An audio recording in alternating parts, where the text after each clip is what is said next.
or not. Yeah. Okay, I think we get started. So no introductions today. Everybody was here and knows the crew. So I'll hand it off to Stacy and Austin. Make sure to be active. Use your emojis and ask questions because there is no fourth day of the skills lab today. The curtain goes down today. So get all your questions out during this session. Yep. Katie, you made it! Yay! Thank you, Austin, for answering that question. Yeah, so we're going to do go ahead. A really quick review of some of the topics that we covered yesterday.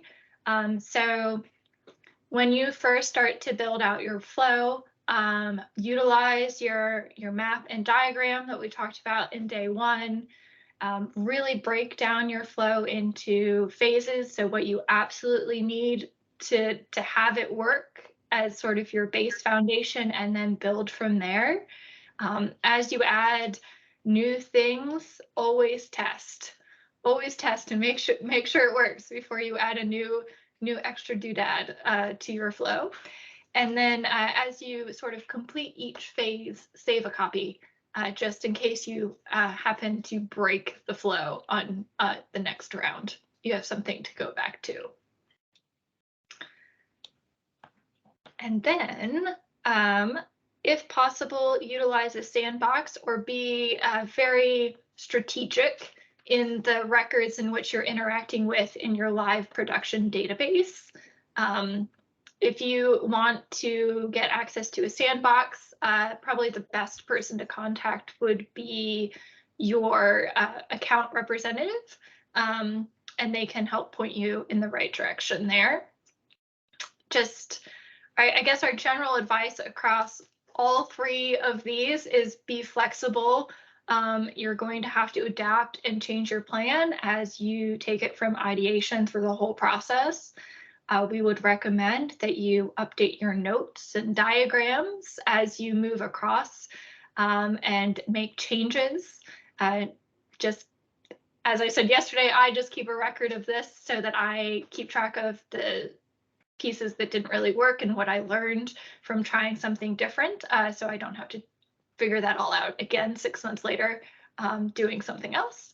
And most importantly, give yourself the space and time to figure this out and to complete your build to whatever point you want it to, and you can always go back to it later on. So if you get it to a point where it's functioning well, and it just it's live for now, and you complete phase 3 or 4 a couple months down the road, then that's perfectly fine too. So it's whatever timeline you want to set for yourself, and just give yourself the space to sort of accomplish what you want to.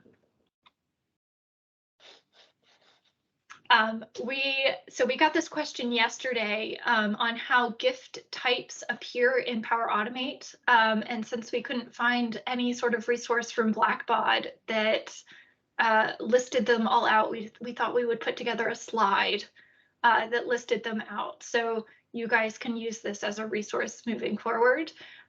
Just note that donation is the same as one-time gift in WebView and cash in database view. So you'll see things come through in various different ways in Power Automate than they might appear in WebView. So just be cognizant of that as well. All right, so yesterday we ran out of time a little bit. So picking up back where we were. So in phase 1, we built out sort of just the general foundation that we needed for our flow.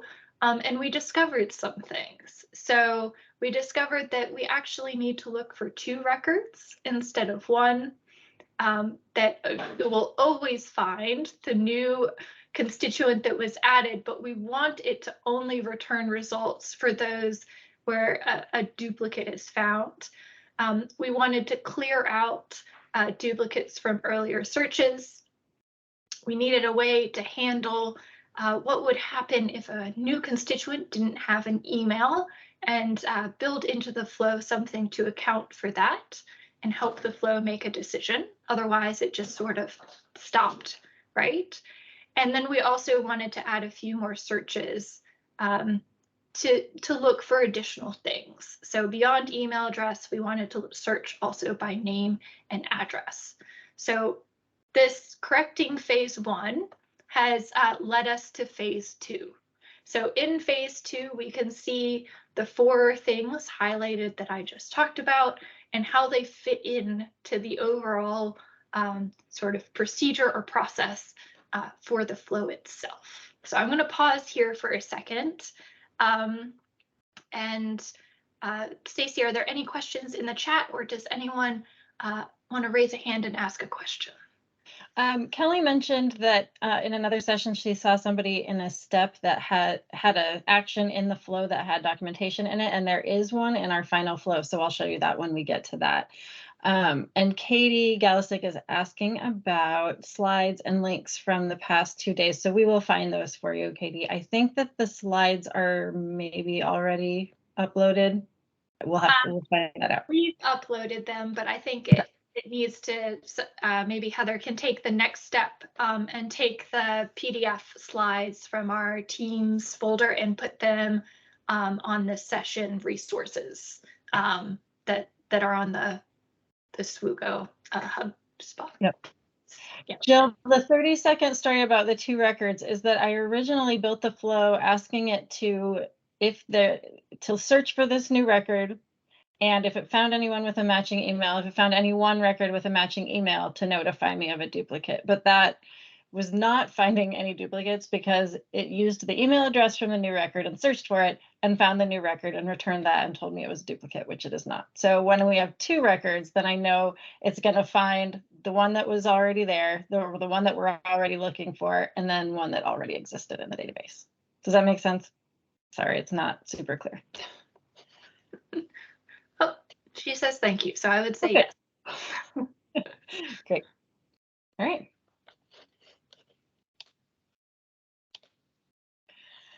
All right, so when we tested phase 2, we had some trouble that we ran into. So here, imagine that. So we're showing you this flow, FYI, in 3 phases. In reality, these things have, 5, 10, 100 phases, whatever it actually takes to fix all the problems and make everything work. So in reality, I did not create this only with 3 sets of errors and a bunch of other things that worked. It was a lot of fixing as we go. So, but for this example, we fixed those 3 problems that we had yesterday and tested the new version, the phase 2 version. And this is the first problem that popped up. So remember, I had that new constituent who was showing up in my list of duplicates, even though there was just one of her. Well, now this is what happens with that person, with Violet Weaver, who was a new constituent, and did not have any duplicates in our system. It still sent me this email, but there was nothing in the body of the email that had a duplicate, right? So now I realized I need to have a way for the flow to tell if it found any duplicates or not and decide whether or not to send me an email. So we'll fix that today. The other problem that we had, you'll remember we added searches by name and by mailing address.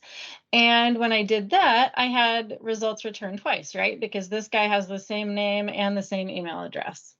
So I have 14974 showing up twice and 14976 showing up twice. So we're going to have to add a step in the final flow that will eliminate those kinds of things. So we're going to find a way for the flow to know if it actually found any duplicates or not, and find a way to remove the extras from the list. The way that we did that, I'm gonna go to Power Automate here. The way that we did that, to have the flow, for the flow to know if we found duplicates or not, we're going to use a variable, and we are going to use that variable to count the number of records that the system finds. So let me just show you, and I think that will make more sense than trying to explain it. So I'm going to initialize a variable that is called my duplicate count. It is an integer, which is a whole number, and it's starting at 0. So as we go through the flow, you'll notice there's a lot more stuff in here than there was in phase one. So we'll talk through a little bit more of this later too. But so we initialize that variable. And then down here, when we get to the point where we're adding things to the list, here's where I'm appending to the array variable, right? So this is where I'm adding the name and the constituent ID and the email and all of that to my array that's going to show up in our email, right? Every time we do that, every time we add somebody to this list, we're going to increment that variable by 1. So we're going to add 1 to that variable. So then when we get down to the bottom of all of our searches, then we check if that duplicate count is greater than or equal to 1. Did you actually put anything in that list for this constituent? If yes, send all this stuff in an email. If no, do nothing. So this eliminated that Violet Weaver empty email from coming to me. Does that make sense? All right, let's go back up to the top, and I want to just run through the outline of this super speed so we can get to some other things. But this is the final flow. So you will notice it looks significantly different from phase one. Kelly, this is a step called compose. So if you are adding an action and you type compose in, that's this one right here, and you can basically put anything you want into there. And you can either use it in the flow, or in this case, this is just a README that tells you what you need to do to customize this flow when you import it into your system. So super useful. The other option you have for notes is you can add a note to an individual action, so that will always show up there too. So there's a couple of places for extra documentation, which can be super helpful in flows. All right, so I added some variables mostly to make this easier. That particular compose does not impact the flow at all. There are other times that you'll use compose to store things, and we'll use them at the end of this to make the flow prettier. Austen will show you how that works. But this particular one does nothing other than just sits here. So. Oh no. Oh, please do not do this right now. Oh my gosh. If you leave me, Austen's in charge. Okay, so we added variables right here up at the top that will make this flow easier to use from the template showcase. So when you go and import this from the template showcase, the only things you should need to change are right up here at the top of the flow, and it'll change all this other stuff down here to make it work for your organization. So those things are notification email. You'll put your email address here. Environment ID from your Razor's Edge web view goes right there. And then you can decide if you want to use the strict search or not. And that will eliminate results like Walsh and Welsh. So if you do strict search, it's going to not give you names that sound the same. If you do not do strict search, then it's going to give you everybody whose name is even remotely close to the person you're looking for. And then this is all things that we've talked about.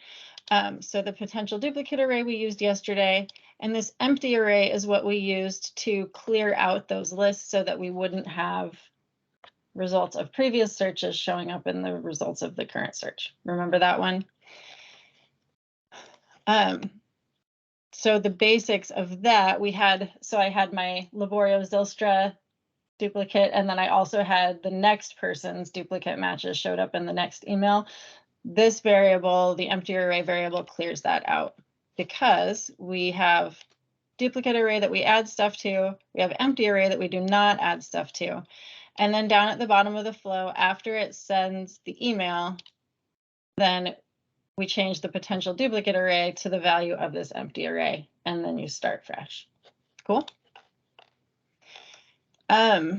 Austen, what else in here should we highlight? Anything, or should we go to the beautification?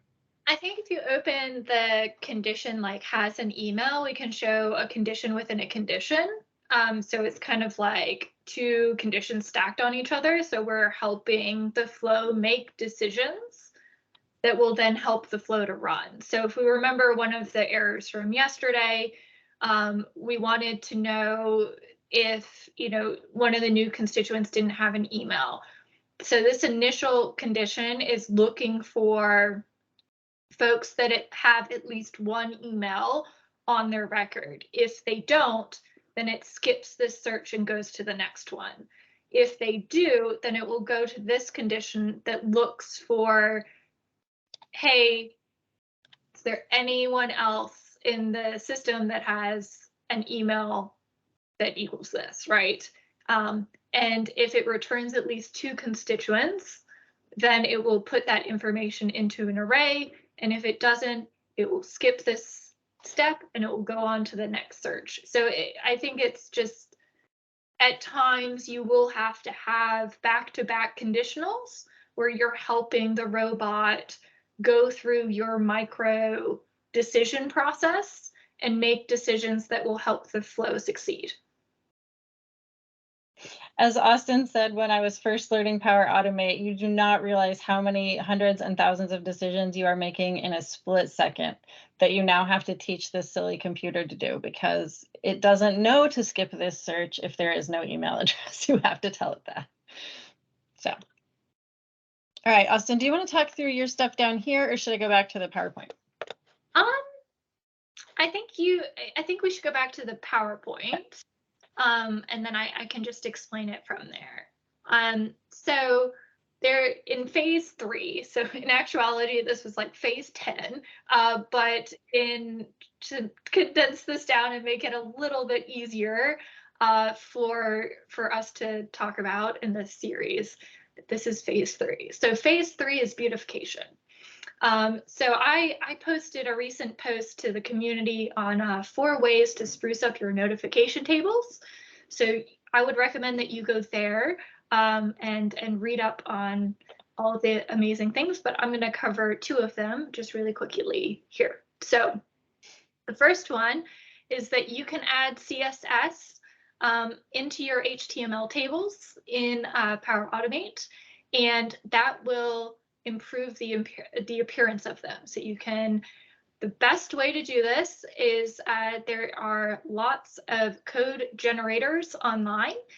One of them is included in the post that I put in community. It's the one I use most often.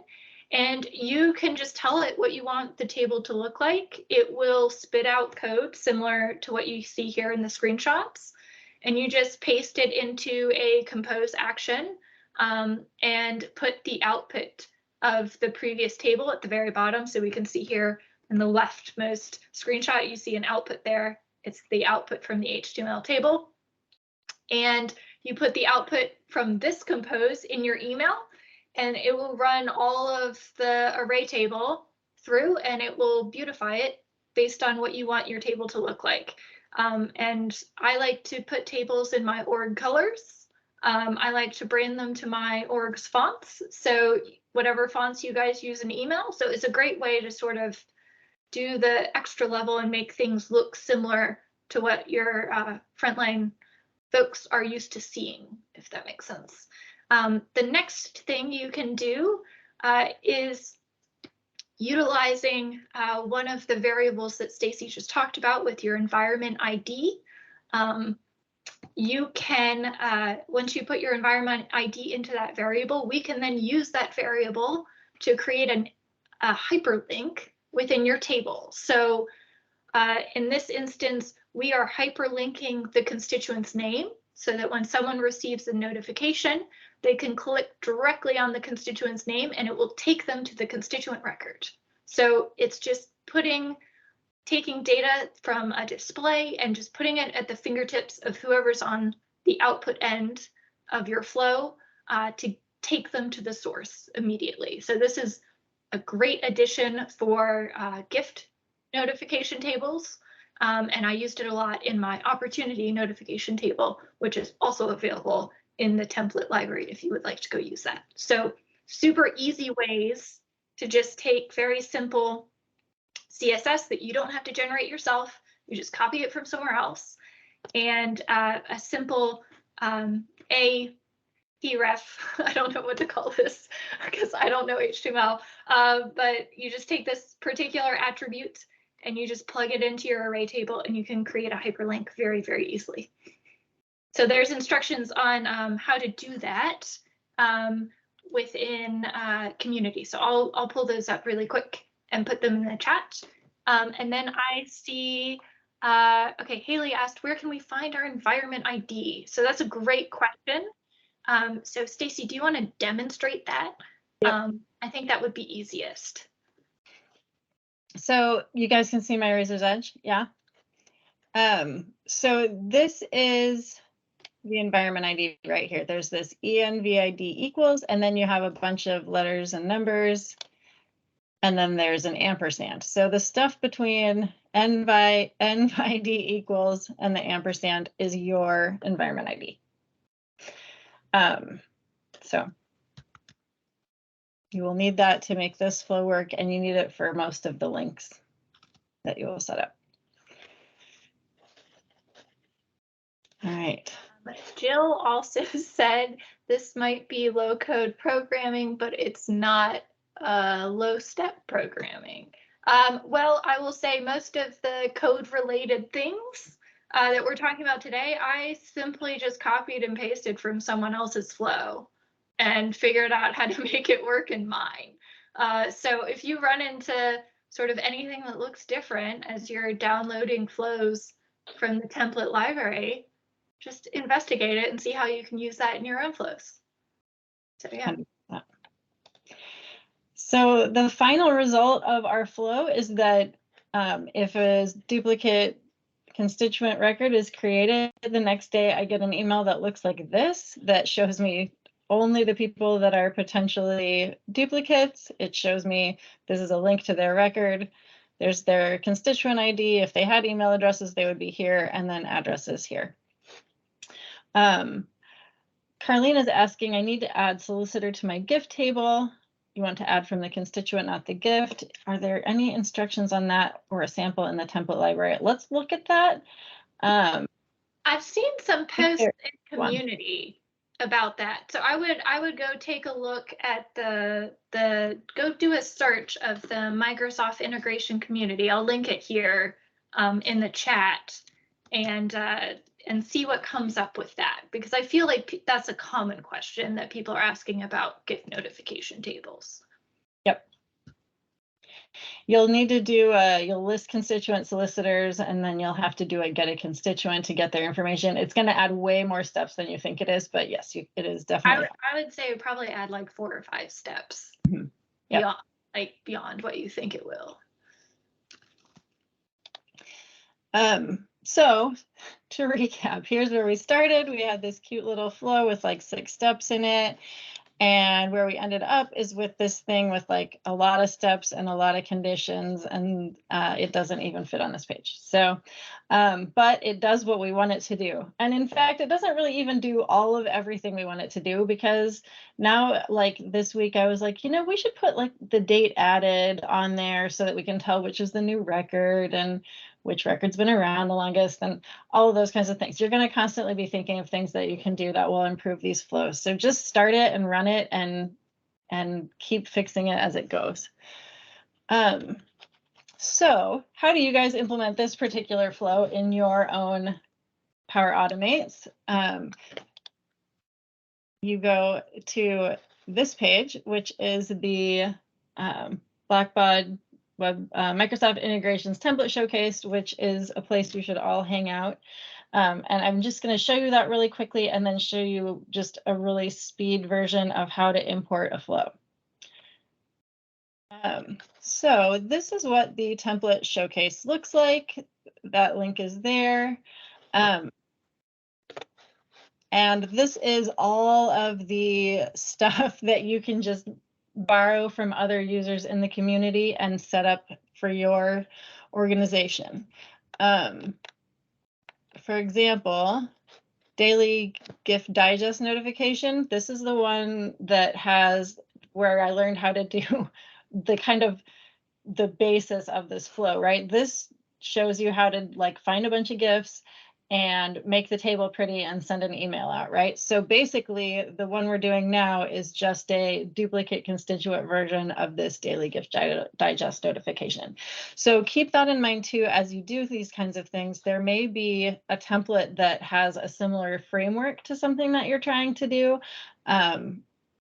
but doesn't look for exactly the same things that you can start with to build things. So this flow is right here. It's called potential duplicate notification. If you click on this, the description opens up and you click on this and you'll go to my post in community that has the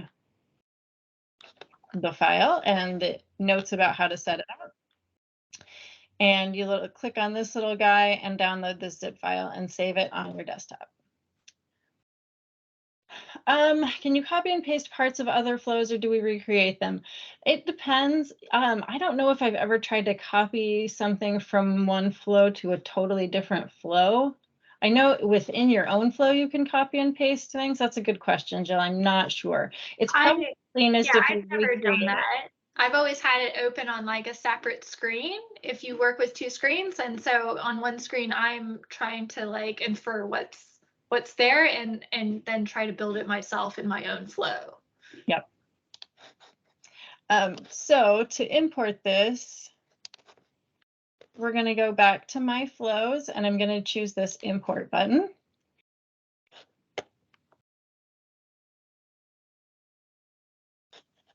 And I will click upload and here is that zip file. So I'm just going to select that. It's gonna think for a while.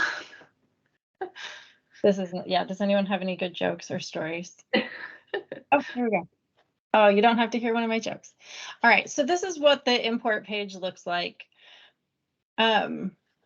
Sandra, is this searching relationships to or just constituents? It is only searching regular constituents, no relationships. John, how comfortable do you suggest we get with JSON? I would not worry too much about it. I think you're going to probably mostly copy and paste things for a while. If you find that there's something that's more complicated than what you can do with, ideas that from other places, then you would probably need to learn more. But I have not, so I I know the extreme basics of JSON, so I would not spend a ton of time on it. Yeah, the only thing that I would say for JSON is commas are super important, particularly in table arrays. So just pay attention to your commas would be my general advice for JSON. Yep. So once we're in this import page, this is our flow. We're going to create as new, and we need to make our connections. So I'm going to click on the select during import link, and Power Automate is going to find all of my connections to Blackbaud Razor's Edge NXT constituents, and I'll select that and save. And then we're going to select my Office 365 Outlook connection, and it found this one. So I will save that, and then we'll click import. Now we have time for a joke again. What was the joke Sarah told us yesterday, guys? It was really good. Oh, the one about the scarecrow? Yes. Let's see here. Austin, I'm on the edge of my seat here. Oh my God. Where is it? Yeah, where is it? Why was the scarecrow promoted? Why was the scarecrow promoted? Anyone? No, because he was outstanding in his field. Oh. Oh. Epic. Oh, don't humor them. Smiley faces. That's not it. Well done. Jill, great question about if you're using a template from the library, do you need to worry about them storing some of our data, or does everything live in your universe? If you do not have access to their email now, you will not have it when you import their stuff, and they will not have anything from you. So it basically takes a copy of the kind of the framework of the flow without any of the data connections and puts that into your environment.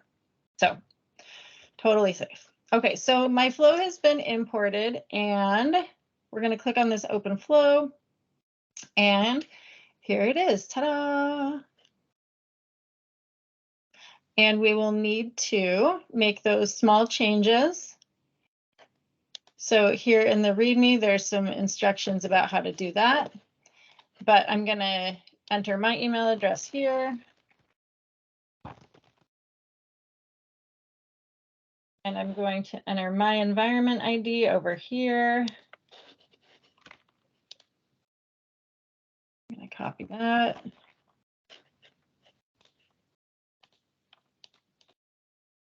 And I want to go ahead and keep strict search, so that's true. So now we'll save this and test it, and it will start running. And it's really that easy. So we have a question in the chat. Do you have a recommendation for those who've only had the skills lab as experience and want to learn? I would say go to the template library that Stacy just showed us. I can put a link to it in the chat, and choose the daily gift notification. Do the steps just exactly as we showed you. Download the zip file, import it into your environment, and start playing around with it.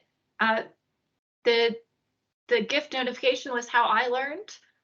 In all honesty, full disclosure, it's how I came up with the upcoming opportunity, which is also in the template showcase, which is down here, except it runs off of an opportunity list and has a few extra things directly around opportunities instead of gifts. So I would say a lot of our flows, especially that involve notifications and emails, are based off of the original gift notification flow and the things we learned while doing that. So that's a great one to start with. Harleen, thank you for posting that link to the Accelerator 101. So that is how Austen and I learned how to do Power Automate. The videos are available on demand now for that course. So it's longer than 3 45-minute sessions, but also has way more information and is just a really good resource if you're interested in getting to know more. So yes, absolutely do play with the template showcase and watch those videos and go crazy. What other questions are there? Anything else? You guys are asking really good questions.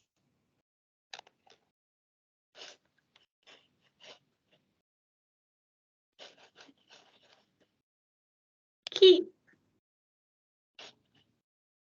Good afternoon. Thank you so much for this. So one of the issues that we're finding with our NXT donation forms is it creating a duplicate record because an existing email doesn't, there's not an email address on the existing constituent because maybe it's the first time they donated online, previously they've given by check, that kind of stuff. We also have issues where the record may be set up under one name, but it's the spouse that makes the donation. So it creates a duplicate record that's now a spouse record. It's anyhow, rather than having, you know, two spouse records out there as each constituents, you know, obviously we want to try to merge those. So what I'm looking forward to and trying to implement this flow is there a way to search those relationships and maybe find, or maybe it's just as easy as searching for last name and physical mailing address on both records, that kind of thing. Does that sound like a reasonable solution, or is it getting, would it potentially return too many results? You might end up getting a lot of results, especially if it's somebody named Smith, but you know, you absolutely could do that, do a last name search. I chose to do the full name, which I think is just first and last, but you could absolutely try it, especially if that's your, you know, your issue. Like, it really might be worth trying so that you don't have to go look up spouses for those people. I mean, it might not bother you if you have 6 a day and 2 of them are totally ridiculous and you know they're not really duplicates, but then it finds you 3 that you actually would have to go look up yourself. Otherwise, it's probably worth it, right? So I would also say that I haven't tested this out recently, but in my experience with the get a constituent sort of search mechanism, it may or may not search spouses' relationships because they're partial relationship records. So you might have to do an additional, like add a fourth search that looks directly within the relationship records. And figure out some way to finagle that. So that I think that might be an extra thing that you would have to tack on and search for, unless.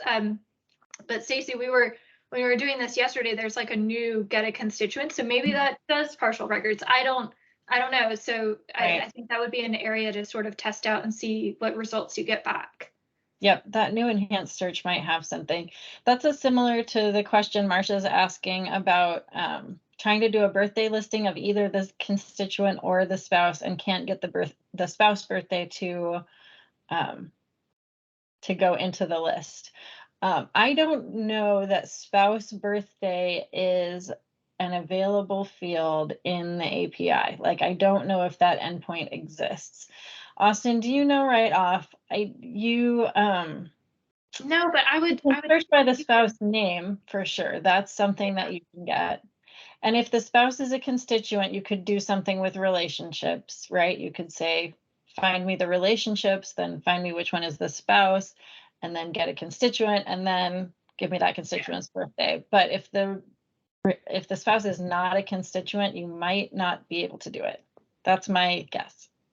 Yeah, you're gonna have to experiment with that one a little bit. My guess would be you would have to go down the track of the relationships and then do a conditional on is the relationship a spouse or not, and then try to get information off of it that way. Yep. That's what I found too. Yep, more steps. Bummer. To get the things you want. Yep. Yeah, what would take you 1 second to look at a record and just know, yes, there's a spouse there. It takes you like 6 steps in Power Automate because the computer does not have eyes or brain.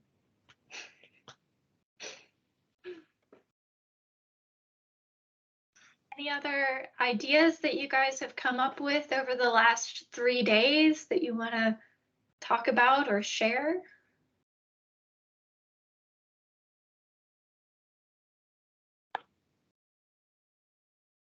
Oh, okay. If spouse birth dates were acquired via a Blackbaud service, is it likely they'll exist in the constituent records attribute? Yeah, that could be another place to look. I will say Age Finder tends to report things out by household rather than tied to the singular constituent that you might think they're tied to. There's a very helpful post in community, I think last week, about Age Finder and things to consider before using that data in a birthday email. So I'll put that in the chat as well because I found that super informative. But lots of things to consider always. Yeah, that's a great point. The spouse birthday might be in an attribute somewhere.